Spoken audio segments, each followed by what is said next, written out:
"Tell me your name before sunrise," the stranger said, his voice rough from pain and power, "or my wolf will spend the rest of his life remembering a woman I'll never be able to find." Claire Whitmore should have run the second she heard the word wolf. Sensible Omegas did not drag half-conscious alpha strangers into abandoned ranger cabins during a storm, especially not men wearing torn black tactical coats with royal silver stitching hidden under mud. But he had collapsed behind her pickup on Route 19, one hand pressed to his ribs, amber eyes glowing like something old and dangerous under the rain. "You're bleeding on my floor," Claire said, because fear had never made her polite. The man stared at her, then gave the smallest, strangest laugh, like he had forgotten people could speak to him that way. "That's your concern? My concern is whether you're going to shift and break my walls. They're rented." His eyes flicked to the cracked window, the cheap coffee maker, the quilt she had thrown over his shoulders. "I won't hurt you." Claire believed him before she had a good reason to. That was the first mistake. The second was touching his wrist. The moment her fingers met his skin, the air changed. Not loudly, not like thunder. More like the whole room took one deep breath and held it. Her Omega instincts went still. His wolf rose close behind his eyes. Claire felt it, warm and sharp, a pull under her ribs like someone had tied a thread there years before she was born. The stranger went silent. "You felt that," he said. She pulled her hand back. "I felt you need stitches." "That wasn't stitches." "Then don't name it." Outside, rain slammed against the cabin roof. Somewhere far off, wolves howled from the ridge, but he did not answer them. That told Claire he was either hunted, hiding, or important enough to be both. She cleaned the wound, wrapped it tight, and made him drink convenience store orange juice because it was the only thing in the cabin with sugar. He obeyed with the offended dignity of a man more used to issuing orders than taking them. Near midnight, his fever broke. Near 2, he woke from a nightmare and grabbed her hand so fast the lantern shook. "They betrayed my father," he whispered. The council knew. Claire sat beside him on the floor, heart pounding, and said, "Then stay alive long enough to make them regret it." His grip softened. His thumb paused over her knuckles, careful, almost reverent. "You talk like someone who has survived things." "Most Omegas do." He looked at her then, really looked, and something in his face changed. Not desire, not ownership, recognition. Like his wolf had stepped forward and quietly chosen a truth neither of them was ready to carry. By dawn, black SUVs crawled along the ridge road. He heard them before she did. He stood, pale but steady, already becoming unreachable. "I have to go." Claire folded her arms. Strangers usually do. He touched the doorframe, then looked back. "My name is Ethan." She didn't know that 5 years later, the entire country would bow to that name. She only knew the rain had stopped. The cabin smelled like cedar and stormwater, and the bond in her chest hurt when he stepped outside. "Claire," she said finally. He froze. For 1 second, the stranger looked like he might choose her over whatever crown waited in the dark. Then engines roared closer, and he disappeared into the trees. 5 years later, Claire's son woke screaming from a dream about a silver throne he had never seen. The boy did not scream like a frightened child. He screamed like a wolf answering a call nobody else could hear. Claire was across the room before the old alarm clock hit 2:30 in the morning, bare feet on cold hardwood, heart already in her throat. Noah sat upright in bed, 5 years old, hair damp at his temples, one small hand pressed against his chest. His eyes were not glowing, not fully, but there was a thin ring of gold around the brown, bright enough to make Claire forget how to breathe. "Mom," he whispered. "The man in the crown is sad again." Claire sat on the edge of his bed and pulled him gently into her arms. "It was just a dream, baby." Noah shook his head against her sweatshirt. "No." He was standing in snow. Everybody was yelling at him, but he could hear me. Claire closed her eyes. For 5 years, she had built a quiet life in Pine Hollow, a border town where the grocery store still taped lost dog flyers beside pack notices, where nobody asked too many questions if an Omega kept her scent muted and paid rent on time. She made herbal salves for ranch hands, stitched up shifted teenagers who played too rough near the creek, and taught her son to say thank you, look both ways, and never growl at people in public unless absolutely necessary. It had almost worked. Then Noah turned 5, and the dreams began. Silver halls, a black wolf, a throne carved with moonstone. And now, A man in a crown. Did he see your face? Claire asked softly. Noah leaned back, serious in the way children become when they know adults are scared. I think so. The next morning, 3 black vehicles rolled into Pine Hollow just after sunrise. Not police. Not tourists. Packed security. The kind that did not stop for coffee before changing your life. Claire saw them through the clinic window while she was labeling jars of fever leaf balm. Her hand tightened around the marker until the cap cracked. Across the street, people slowed down without meaning to. Mrs. Donnelly stopped sweeping the diner steps. 2 teenage wolves near the gas station lowered their eyes on instinct. The town knew authority when it smelled it. Then he stepped out of the middle vehicle. Ethan Ashford no longer looked like a half-dead stranger bleeding onto a rented cabin floor. He wore a dark coat, clean boots, and the kind of stillness that made every conversation within 50 feet politely die. Silver Crest guards formed behind him, but they were not what made the air heavy. He was Alpha King. Claire felt the mate bond pull so hard she had to grip the counter. 5 years of silence did not weaken it. 5 years only taught it patience. Ethan turned his head as if something inside him had heard her heartbeat through brick and glass. Their eyes met across Main Street. For 1 second, the king was gone, and the man from the storm stood there again, looking at her like he had lost the road home and just found it. Then Noah came out from the back room holding a peanut butter sandwich in one hand and a toy wolf in the other. He stopped beside Claire's leg and stared through the window. Ethan's face changed. Not much. A breath. A flicker near his jaw. But every guard behind him noticed. So did Claire. Noah tilted his head, listening to something no one had said. Then, before Claire could stop him, he raised his small hand and whispered, I know him. Ethan crossed the street slowly, as if moving too fast might shatter whatever truth had just entered the morning. The bell above the clinic door gave one weak, cheerful ring. It had no sense of timing. Claire stepped in front of Noah. Your Majesty. Her voice sounded calm. She was proud of that. Ethan looked at her, then at the boy half hidden behind her. His wolf pushed close enough that the room seemed warmer. Claire, he said, and the way he spoke her name made 5 years feel both gone and unforgivable. Noah peeked around her side. Are you the sad king from my dream? The guards went perfectly still. Ethan did not answer right away. His gaze dropped to the toy wolf in Noah's hand, then to the faint gold still circling the child's eyes. What is his name? He asked. Claire felt the whole town holding its breath outside the glass. Noah, she said. Ethan swallowed once. A king should have been harder to wound than that. How old is he? Claire did not lie, not with her son listening. 5. The silence that followed was not empty. It was packed with every morning Ethan had missed, every birthday candle Claire had lit alone, every bedtime story that had ended with Noah asking why other kids had fathers and he had stars. Ethan looked at Noah again, and this time his voice was barely above a whisper. Hello, Noah. Noah smiled, small and uncertain. Your wolf is loud. Behind Ethan, one of the guards inhaled sharply. Ethan did not look away from his son. Yes, he said. He has been quiet for a very long time. Claire did not invite the Alpha King inside, but kings had a way of turning doorways into negotiations.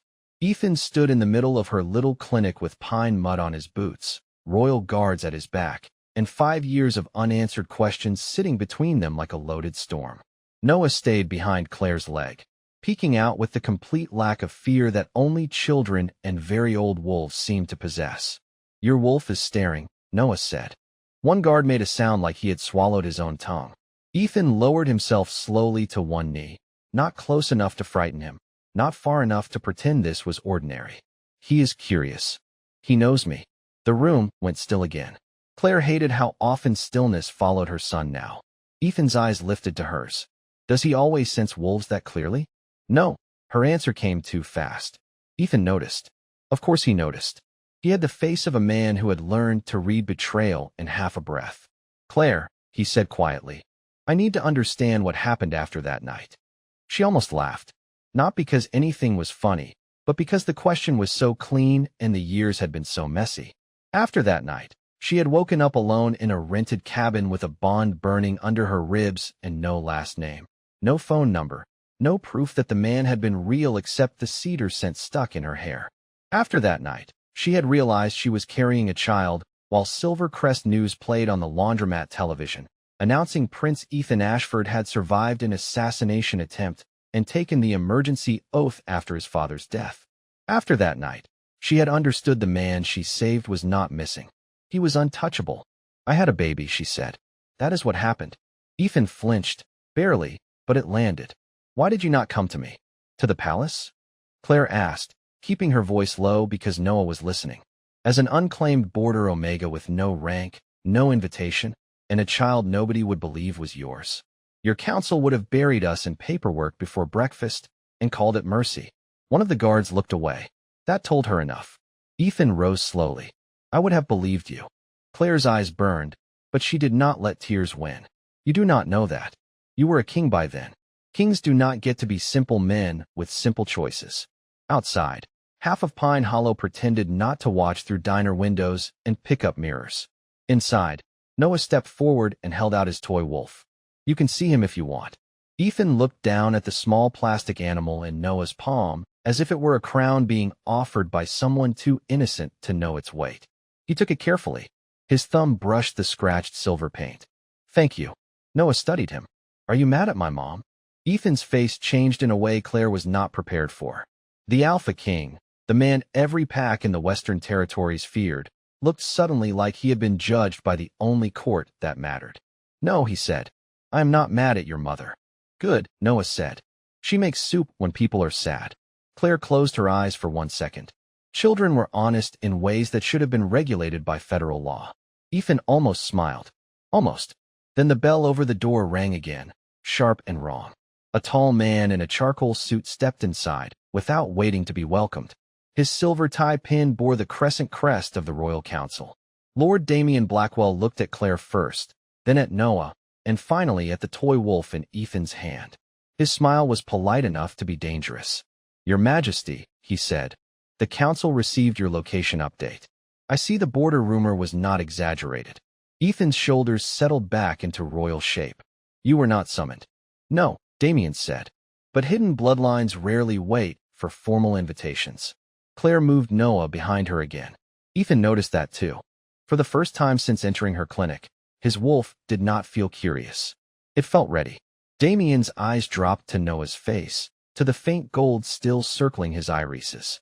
"Extraordinary," he murmured. "A child with royal markers living undocumented in a border town." Claire felt the mate bond tighten like a warning. Ethan stepped between Damien and her son. "Choose your next words carefully."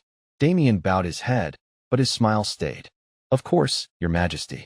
I only mean the throne has a problem now." Noah whispered from behind Claire. "Mom, why does that man smell like locked doors?" Ethan heard him. So did Damien. And in that small, bright clinic on Main Street, the secret stopped being Claire's to hide. Damien Blackwell did not raise his voice. Men like him never had to.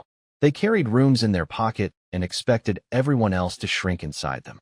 Claire kept one hand on Noah's shoulder while Ethan stood between them and the council chancellor, his posture calm in the dangerous way mountain roads looked calm before black ice.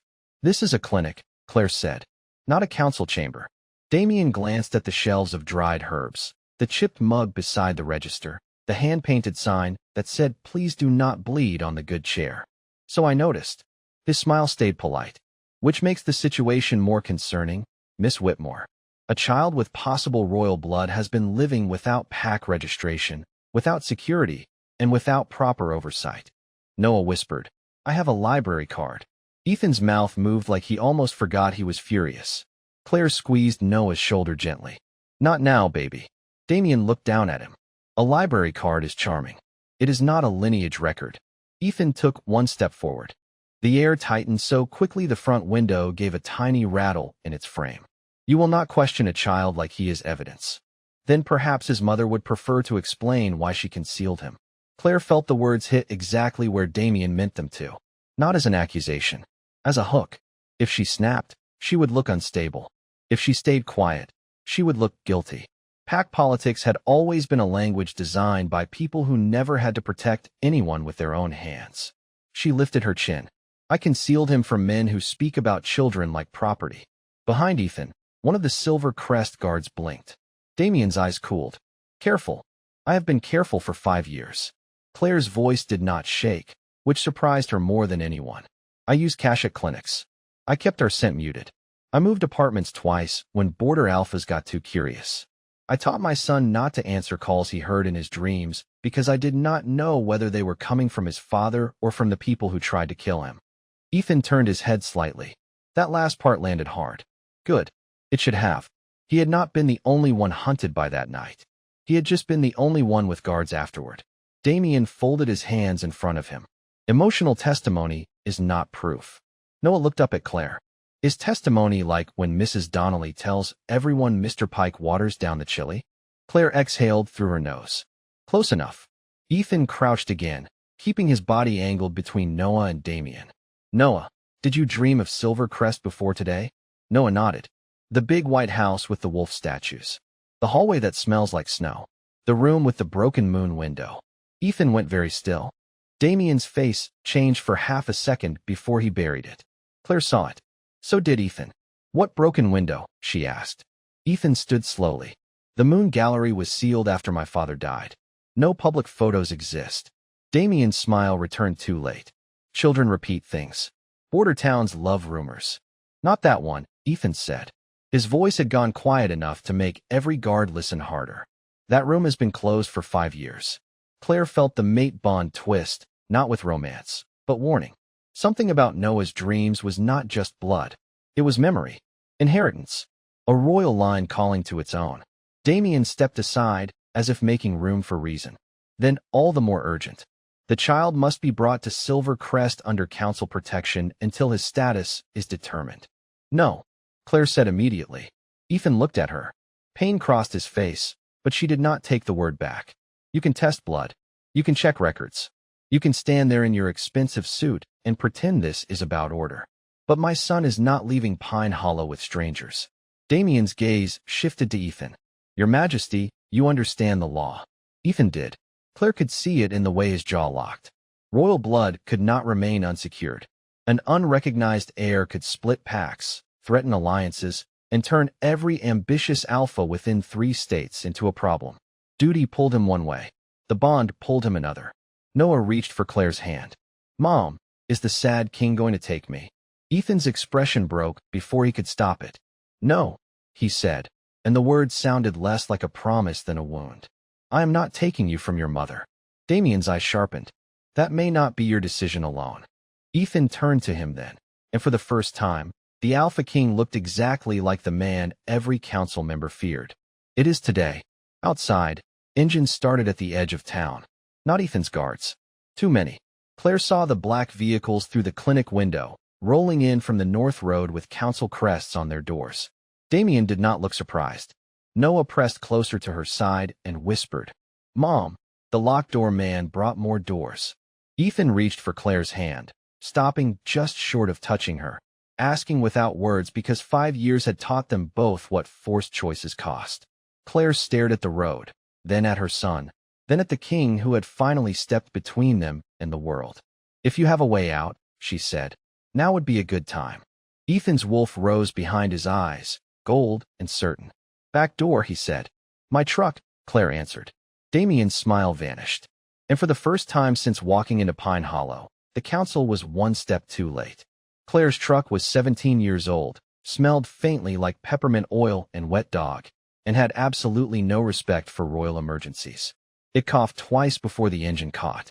Come on, Claire muttered, twisting the key again. Do not embarrass me in front of the monarchy. Ethan slid into the passenger seat with Noah between them, one guard's jacket over the boy's shoulders, his eyes fixed on the rearview mirror. Does it always sound like that? Only when it has opinions. Noah hugged his toy wolf to his chest. I like it. It sounds mad. That makes 2 of us, Claire said, and the truck lurched out behind the clinic just as council vehicles blocked Main Street in front. Ethan's guards peeled off in 2 directions, buying them time without making a scene. Pine Hollow flashed by in pieces. The diner sign, the feed store, Mrs. Donnelly standing on the sidewalk holding a broom like she intended to fight the Royal Council with household supplies. Claire turned onto Old Mill Road, then past the tree line where cell service died and the mountains swallowed every official map. For 10 minutes, nobody spoke. The mate bond sat between Claire and Ethan like a living thing, tight with fear, and 5 years of everything they had never said. Noah finally broke the silence.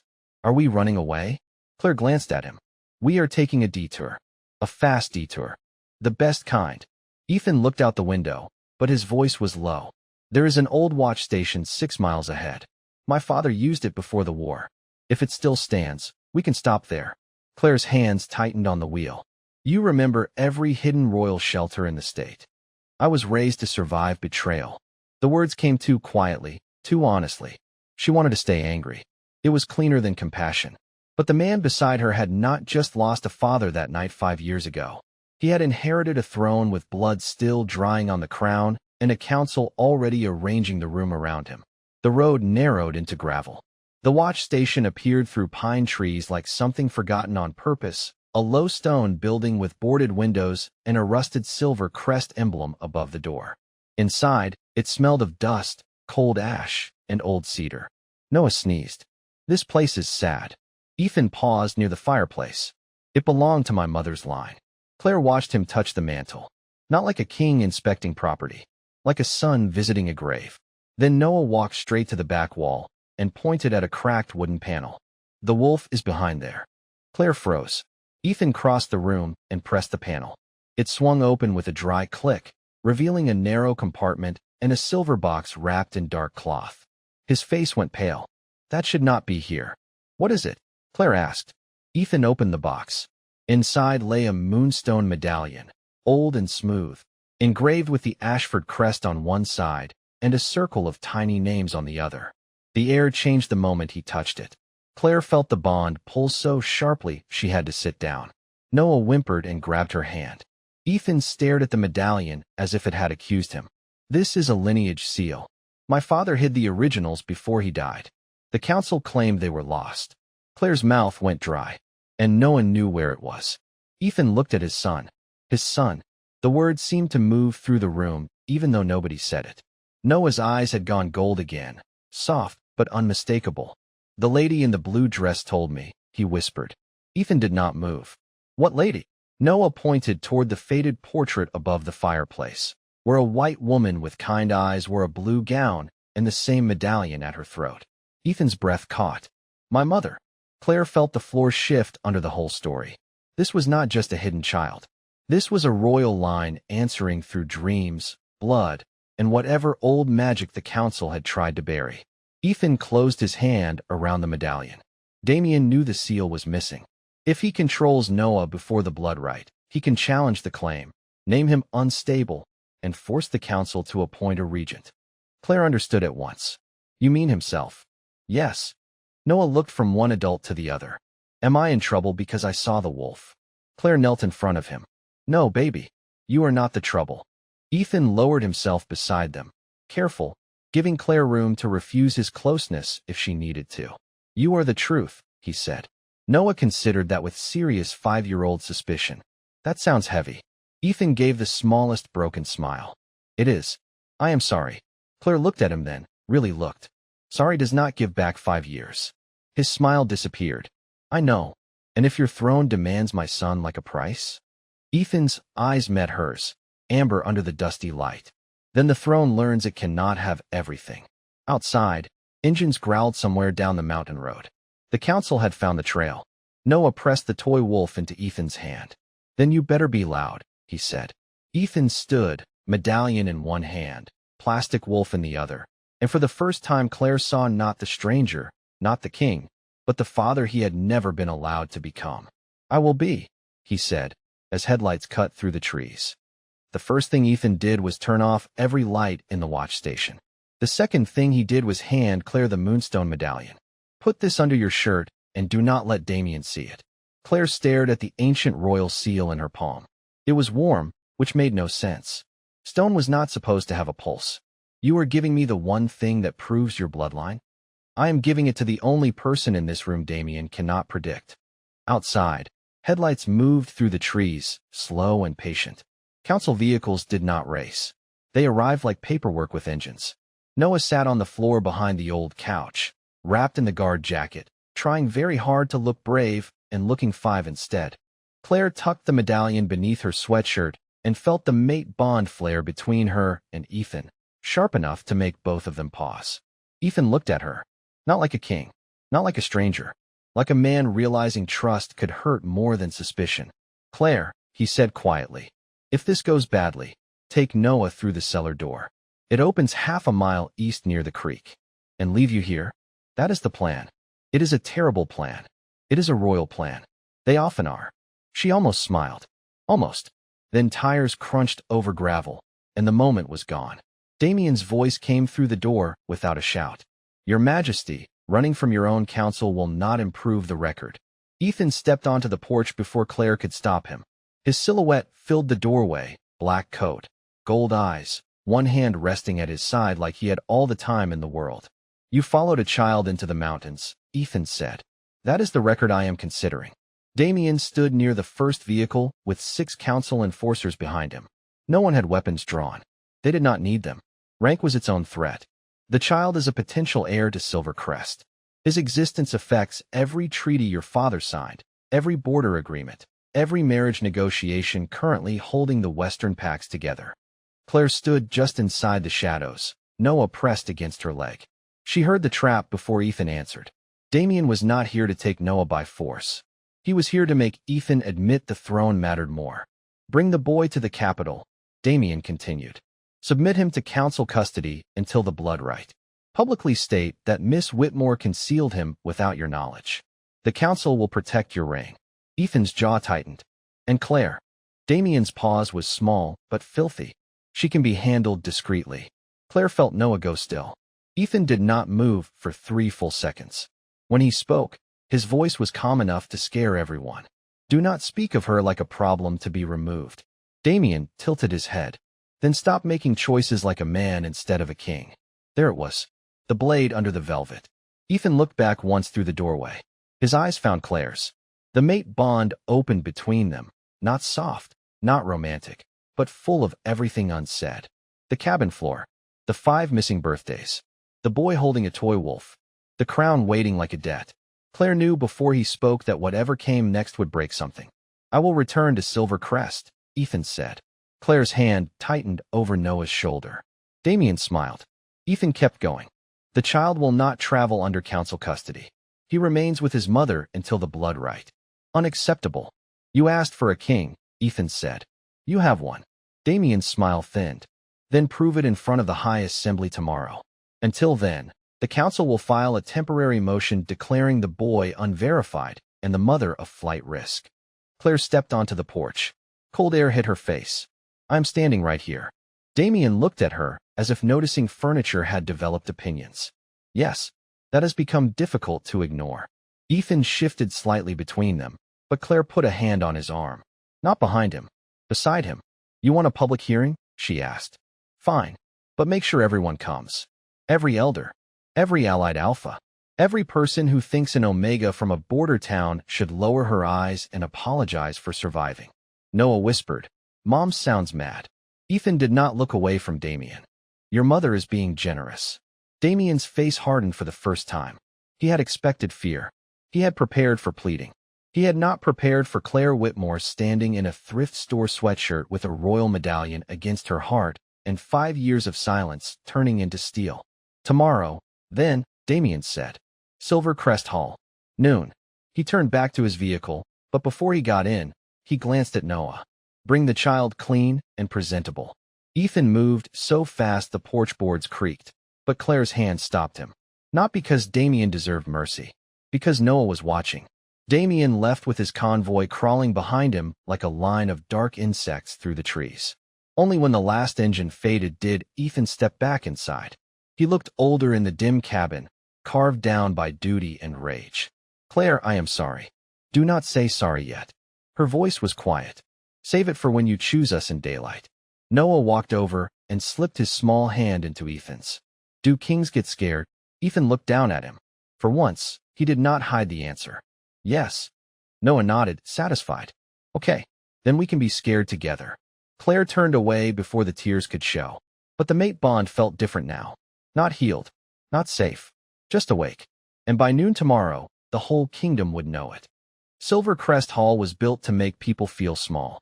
Claire knew it the second she stepped through the carved doors with Noah's hand in hers, and Ethan walking on her other side, like a storm, wearing a black coat. The ceiling rose 4 stories overhead. Moonstone pillars lined the aisle. Hundreds of wolves filled the tiered seats.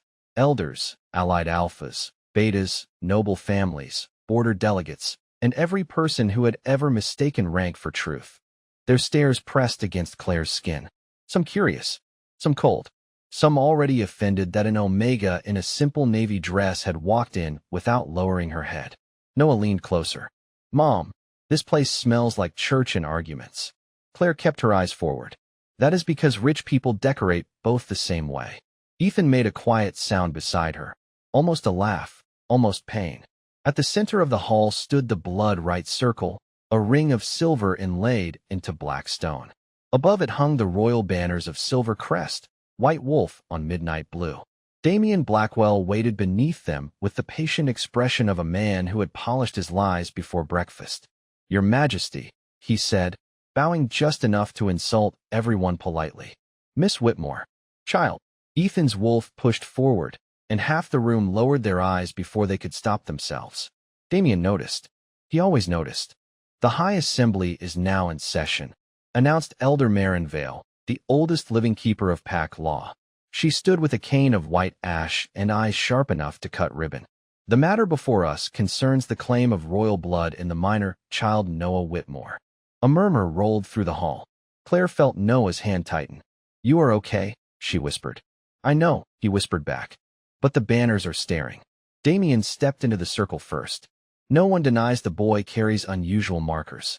However, markers are not legitimacy. Dreams are not lineage. And a hidden child raised outside pack registry creates instability at the highest level. He turned toward the assembly. "If His Majesty acknowledges this claim without full council oversight, every treaty tied to succession can be challenged. We must protect the throne from emotion." Claire heard the word for what it was. Emotion. The neat little box men used when a woman's truth became inconvenient. Ethan's hands curled at his sides, but he did not interrupt. Not yet. Elder Marin looked to Claire. "Miss Whitmore, step forward." Claire walked into the circle. The silver under her shoes warmed. Noah tried to follow, but Ethan crouched beside him and said softly, "Stay with me for one moment." Noah looked at him, then nodded like he was granting permission to a nervous adult. Claire faced the assembly. "I did not hide Noah to harm Silvercrest. I hid him because 5 years ago I was a border Omega with no protection, no proof, and no reason to believe the same council that failed to protect its prince would protect my child." The hall went silent in layers. Damien's smile disappeared. Ethan looked at her, as if every word cost him, and he meant to pay attention anyway. Damien lifted his chin. A convenient accusation. Claire reached beneath the collar of her dress and pulled out the moonstone medallion. Gasps broke across the hall. Elder Marin's cane struck the stone once. "Where did you get that?" Ethan answered before Damien could move. "My mother's watch station, hidden behind the eastern panel. Noah led us to it." Damien laughed once, soft and dismissive. "A touching story. The medallion proves only that Miss Whitmore obtained stolen royal property." Noah stepped away from Ethan before anyone could stop him. He walked into the circle, small shoes squeaking on ancient stone, toy wolf clutched in one hand. "It was not stolen," he said. The room froze. Elder Marin leaned forward. "Child, who told you where it was?" Noah looked up at the portrait wall, where old kings and queens watched from painted frames. "The lady in the blue dress." Several elders went pale. Ethan closed his eyes for half a second. Claire knew then. They all did.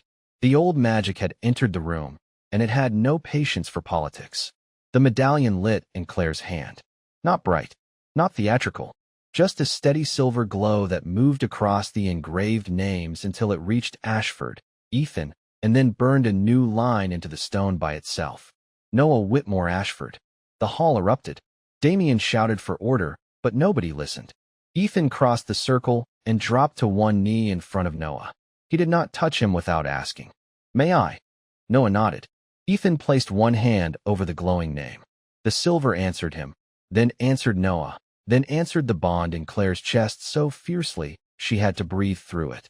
Elder Marin's voice cut through the chaos. "The blood right recognizes the child." Damien's face turned cold with desperation. "The right confirms blood, not fitness." A child raised outside the pack, influenced by an unregistered omega, cannot be placed in succession without review.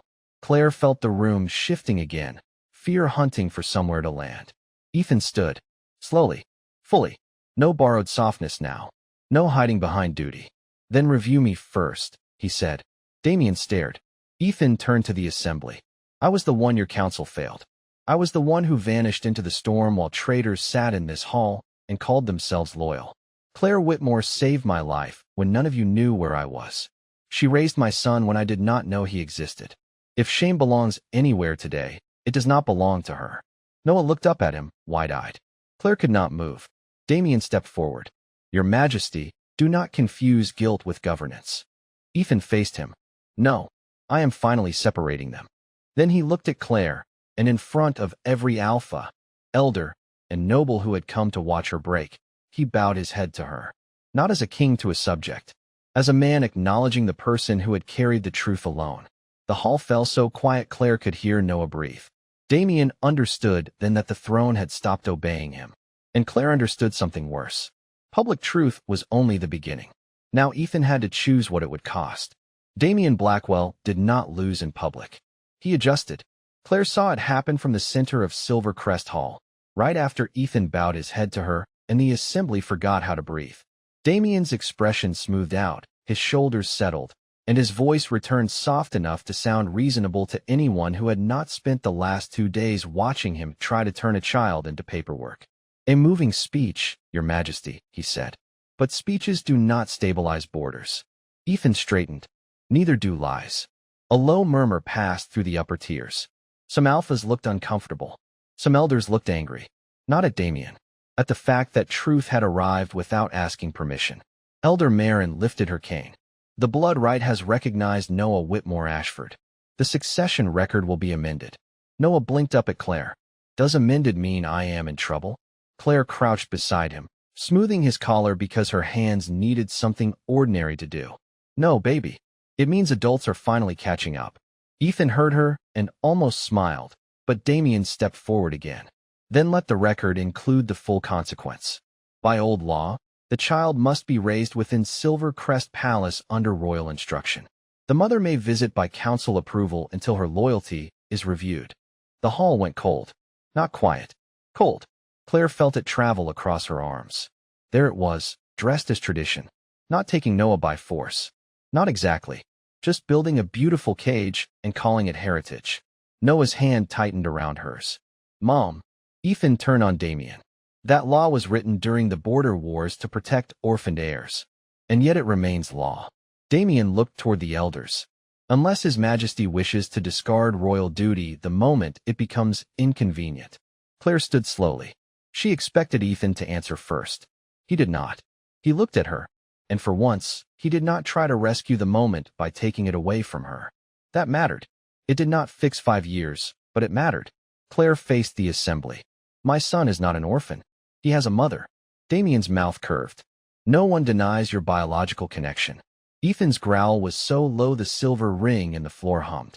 Claire lifted one hand without looking at him. Wait. Somehow, impossibly, he did. You all want to talk about loyalty, Claire said. Fine.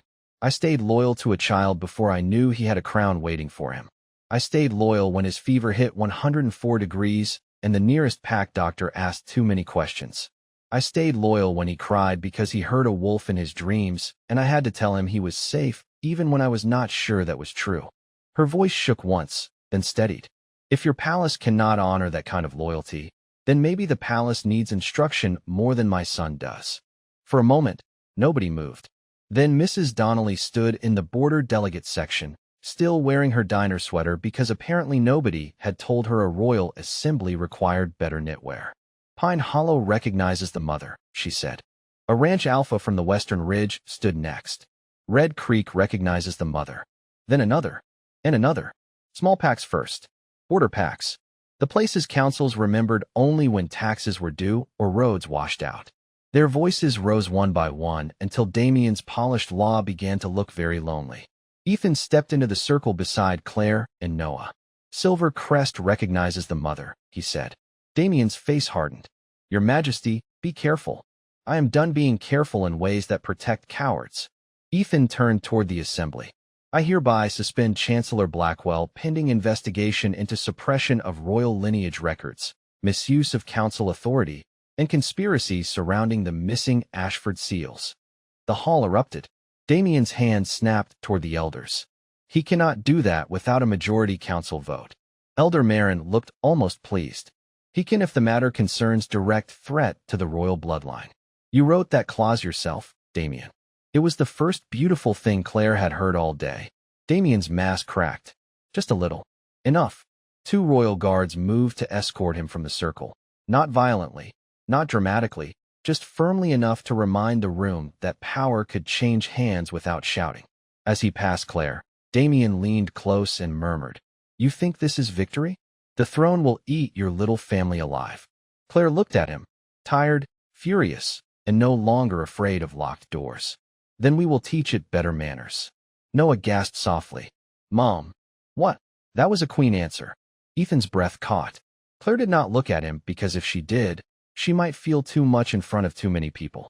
Elder Marin struck her cane once more. Noah Whitmore Ashford remains with his mother. Royal instruction will include Miss Whitmore as primary guardian. Any future challenge will come before this full assembly, not behind closed doors. The decision landed like sunlight through storm clouds. Not perfect, not easy, but real.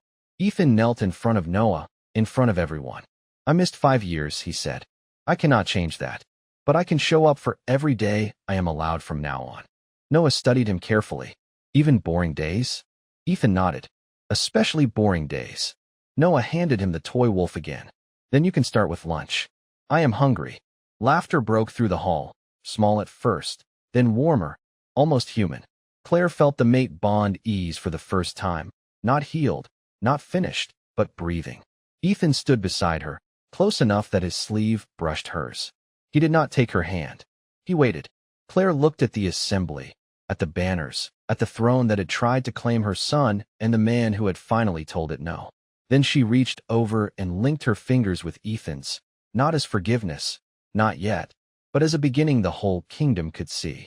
By the end of the first week, Noah had corrected 3 royal tutors, renamed the East Wing, the big hallway with attitude, and informed the captain of the guard that security would improve if everyone stopped wearing boots that squeaked on polished floors. Silvercrest Palace did not know what to do with a 5-year-old who carried royal blood, border manners, and peanut butter crackers in his pockets. Claire understood the feeling. Every morning, she woke in a guest suite larger than her old clinic and reminded herself that bigger rooms did not mean smaller fear. Ethan never pushed. That was the first thing that changed. He knocked before entering. He asked before taking Noah to the training yard. He sat through breakfast, even when council reports stacked beside his plate like threats. And every night, after Noah fell asleep, Ethan met Claire in the quiet moon gallery, where the broken window had finally been repaired. "Damien's testimony starts tomorrow," he said one evening. He named 3 elders, 2 border assessors, and the man who falsified the seal records. Claire looked out at the snow over the dark lawns. "Will they face justice?" "Yes." Ethan paused. Not the kind that makes the past hurt less. She appreciated that he did not pretend otherwise. Damien was stripped of office, his allies removed, and the council forced into open hearings for the first time in Silvercrest history. Border packs were given voting seats. Omega testimony could no longer be dismissed without review. Royal heirs could not be separated from a living parent by closed council order. The palace called them reforms. Claire called them what they were, locks being taken off doors that should never have existed. 1 month later, Pine Hollow sent a care package to the palace. Mrs. Donnelly mailed soup mix, diner coupons, and a note that said, "Make sure the king eats like a person." Noah taped it to Ethan's office door. Ethan left it there. On the morning of Noah's public recognition, the hall was full again, but it felt different. Less like judgment, more like witness. Noah stood between Claire and Ethan in a small navy coat, swinging their hands like the future had not yet learned to be heavy. Elder Marin asked if he understood his place in the Ashford line. Noah thought about it. "I think it means I should be kind and not let people be mean with paperwork." The old elder smiled. "That is a better answer than most kings give." Laughter moved through the hall, warm this time. Ethan knelt before his son and placed the moonstone medallion around his neck. Then he turned to Claire in front of every pack that had once questioned her right to stand there. "Claire Whitmore," he said, voice steady but not cold. "Silvercrest owes you more than recognition. I owe you more than regret. You protected what I did not know I had, and you did it without a throne, without guards, and without anyone clapping for your courage." Claire felt the whole room blur at the edges. Ethan did not reach for her. He waited, the way he had learned to wait. So she stepped forward on her own. "I do not need the crown to call me worthy," she said softly. "But I needed to remember every Omega already was." Ethan bowed his head. "It will." The mate bond settled then, not like a chain, not like a claim, but like a door opening from both sides. Claire took his hand, not because the past had vanished. It had not. 5 years were still 5 years. But love, real love, did not erase pain and call that healing. It stood beside the pain and chose better every day. Later, at sunset, the three of them stood on the balcony above Silver Crest, watching the first lights appear across the valley. Noah leaned against Ethan's leg, sleepy and proud. Claire rested her hand on the stone rail, feeling the cold air, the warm bond, the strange peace of a life rebuilt honestly. "Mom," Noah whispered, "are we home?" Claire looked at Ethan, at the king who had learned that power meant protection, not possession, and at the palace that was slowly learning the same lesson. "Yes," she said, "but we are keeping the truck." Ethan looked genuinely alarmed. "The truck?" Noah grinned. "It has opinions." Claire laughed, and this time the sound did not feel borrowed from another life.